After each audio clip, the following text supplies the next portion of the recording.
श्री हरि विष्णु के पूर्ण अवतार श्री कृष्ण के जन्म के बारे में तो आप सबको ज्ञात ही है कि वो कहाँ जन्मे थे, कब जन्मे थे और क्यों जन्मे थे। परंतु क्या आप उनकी मृत्यु के विषय में जानते हैं कि उनकी मृत्यु का कारण क्या था और उन्हें मृत्यु देने वाला कौन था? यदि नहीं तो आज की इस वीडियो में हम आपको बताने वाले हैं श्री कृष्ण को मारने वाले उस महान योद्धा के बारे में कि उसने ही श्री कृष्ण को क्यों मारा और क्यों हुई थी श्री कृष्ण की मृत्यु।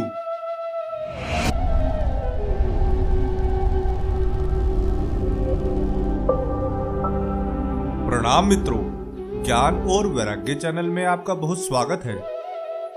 यदि आपने अभी तक हमारे चैनल को सब्सक्राइब नहीं किया तो जल्दी से कर लें और वीडियो को लाइक करना ना भूलें। तो आइए शुरू करते हैं आज का यह वीडियो। श्री कृष्ण की मृत्यु उन्हें मिले श्राप के कारण हुई थी और उन्हें एक नहीं बल्कि दो श्राप मिले थे।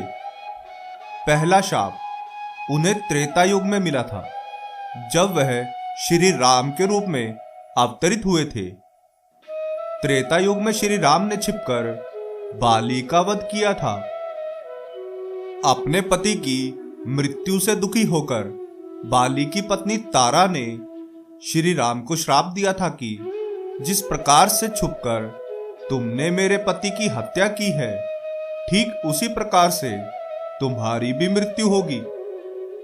केवल इतना ही नहीं, प्रभु श्री राम ने भी स्वयं के लिए उसी प्रकार की मृत्यु चुनी थी जिस प्रकार से बाली की मृत्यु हुई थी। दूसरा श्राप श्री कृष्ण को द्वापर युग में गांधारी ने दिया था, क्योंकि वह मानती थी कि महाभारत का युद्ध उनके कारण ही हुआ है और उनके कारण ही उनके कुल का विनाश हुआ है। क्योंकि महाभारत के युद्ध में श्री कृष्ण ने पांडवों का साथ दिया था और श्री कृष्ण ने छल करके पांडवों की विजय निश्चित की थी। उस युद्ध में सभी कौरव मारे गए थे और यह तो आप सभी को ज्ञात ही है कि श्री हरि विष्णु ने ही त्रेता युग में श्री राम अवतार लिया था एवं द्वापर युग में श्री कृष्ण के रूप में अवतरित हुए थे।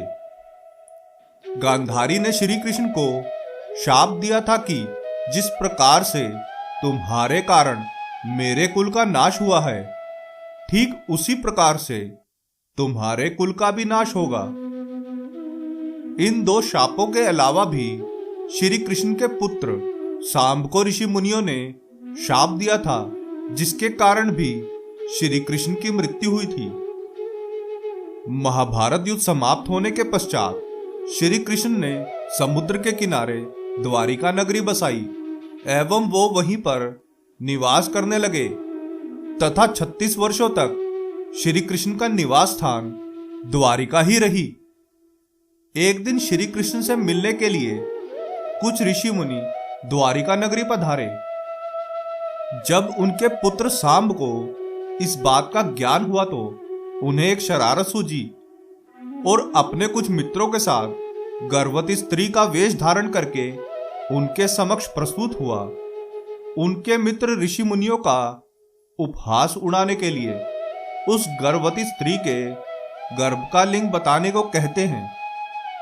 उन ऋषि मुनियों को यह ज्ञात था कि वह श्री कृष्ण का पुत्र सांब है, जिसने स्त्री का रूप धारण किया था। वह ऋषिगण क्रोधित होकर सांब को श्राप देते हैं कि तुम्हारे गर्भ से एक मूसल पैदा होगा जो तुम्हारे कुल के विनाश का कारण बनेगा। सांब ने इस घटना के बारे में राजा उग्रसेन को बताया। उसके पश्चात जब सांब को मूसल पैदा हुआ तो उग्रसेन ने उस मूसल का चूर्ण करवाकर उसे समुद्र में फिकवा दिया ताकि उस शाप से मुक्ति मिल सके। लोहे के उस चूर्ण को एक मछली ने निगल लिया, जो उसके पेट में कठोर धातु बन गया। उस मछली को एक शिकारी ने पकड़ा और जब उसने उस मछली का पेट चीरा तो उसके पेट से धातु निकली जिसे घिसकर उसने एक तीर बनाया। उस शिकारी का नाम था जरा। जरा कोई और नहीं बल्कि त्रेता युग का वानर राज बाली ही था, जिसे श्री राम ने मारा था, जो द्वापर युग में जरा बहेलिया बना।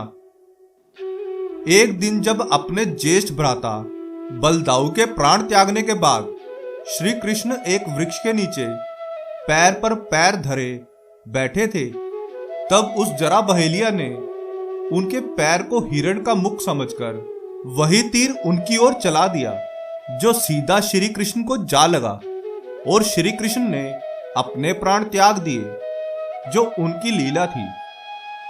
ऐसी पौराणिक मान्यता है कि जब श्री कृष्ण ने अपने प्राण त्यागे तब उनकी आयु 125 वर्ष थी। श्री कृष्ण के प्राण त्यागते ही उनके द्वारा बसाई गई द्वारिका नगरी भी समुद्र में समा गई। अब तो आप सभी को ज्ञात हो ही गया होगा कि श्री कृष्ण की मृत्यु कैसे और किसके द्वारा हुई थी।